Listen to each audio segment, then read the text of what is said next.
Jim, a frustrating evening, created plenty of chances but nothing was seeming to come off for us tonight. Well, it was a frustrating evening, Jim, yeah. The boys gave their all and thought they played some decent football. Unfortunately, we weren't able to come up with that killer pass or that key moment in the game that was going to go and win us all 3 points. It wasn't for the lack of trying. We hit the post a couple of times. We forced Sander Clark into making a couple of very good saves. Sometimes you get games like that, and unfortunately tonight was one of them. How do you kind of pick the boys up?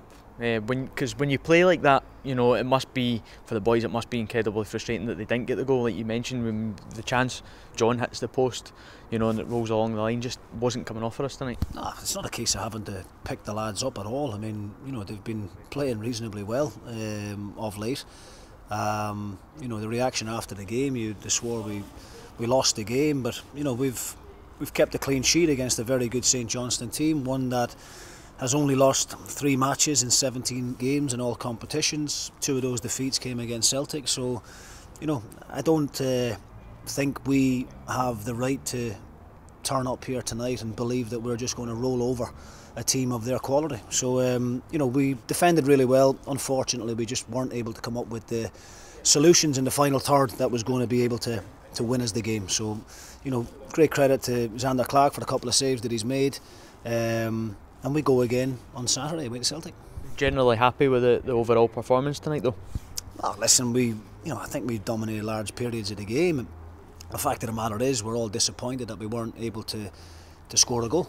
The last 10 minutes when St Johnstone go down to 10 men, I think that level of expectation rises again, because obviously we've got the man extra, but sometimes it becomes even more difficult because they just sit off the game with the 10 men behind it and the 2 banks of 4. And I give credit to St Johnstone for the way that they defended. We didn't move the ball quick enough in those periods. In the final 10 minutes, we didn't get it wide early enough to get crosses in the box. I felt we still were passing the ball about in front of them when we really should have been putting better balls into the box and giving St Johnstone something to go and have to defend, as opposed to just keeping it in front of them. So yeah, there's things that we could certainly have done better, but in terms of defensively, I'm really pleased with the clean sheet. It's our first clean sheet in 8 games, I think, so that's definitely a positive. But listen, I understand the frustration. I understand why the fans are disappointed that we haven't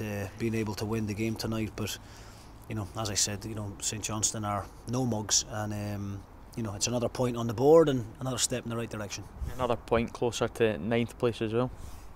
Yeah, of course, and it's results obviously have been a bit funny tonight in terms of Hamilton beating Rangers. Fair play to them. I was at the Hibs Hearts game last night, and Hearts were well worthy of the victory there. So yeah, it's starting to bunch up now, if you like, a little bit at the bottom of the table. There's a couple of teams above us as well who will be looking over their shoulders. So it's exciting times, and it's a time for calm heads. It's a time for the players to not get too anxious and too nervous about the situation. I think we're something like 6 points off of last season's final tally. So we're not doing all that bad, to be honest with you. We've got 4 points out of the last 2 league games, away to Motherwell, winning 2-1 obviously, and tonight we expected to win the game. We didn't we knew it wasn't going to be easy, but I genuinely felt with the team that we had on the pitch, we were good enough to go and get all 3 points. It wasn't to be, but as I said at the beginning, it certainly wasn't for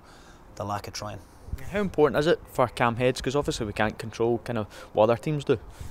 Now, listen, myself and the players will be as calm as we can be. I'm not concerned about that at all. I've got some really good experienced players in there who are a calming influence on the younger ones around them. And a number of them have been in similar situations throughout their careers, so they know what it takes. It's not a problem. I think we've got to enjoy it and just be glad that we're in there and we're in the mix, and we're capable of winning games. It's as simple as that. We've got a difficult one coming up on Saturday. We then got another really difficult one coming up next Wednesday at home to Hearts, which is a huge game. But again, it's one I believe that we're capable of winning. So, look, we're frustrated tonight. I think that's the key word. But I'm certainly not disappointed with the attitude or the the way that the players went about it. Unfortunately, we just weren't able to score, and that's the biggest disappointment tonight. Kyle McAllister looked like he pulled up at half time. How's he done? You know? Yeah, he actually hurt himself in the warm-up. He felt a little twinge in and around his hip after a shot in the warm-up, so more precaution than anything else. You know, he had a chat with Kevin at half-time.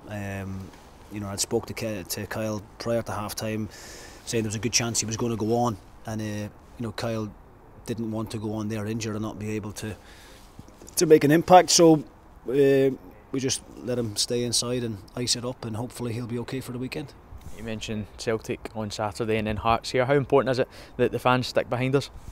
That's huge. Of course it is. The fans have been brilliant. You know, the fans have been absolutely brilliant from day one since I've came into the club, and I'm always grateful for their support. Like I said, tonight they've got every right to be frustrated. You know, I think the main frustration comes from the last 10 minutes when St Johnstone go down to 10 men, and we quite simply didn't do enough in the final third to create any clear-cut opportunities. But look, on another day, we may have won that, you know, 1-0. John Obika's one goes on the inside of the post as opposed to coming back across the line.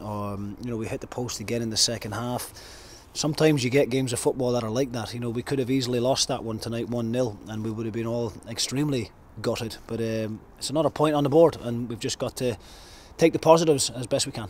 Thanks very much for your time. Thank you very much.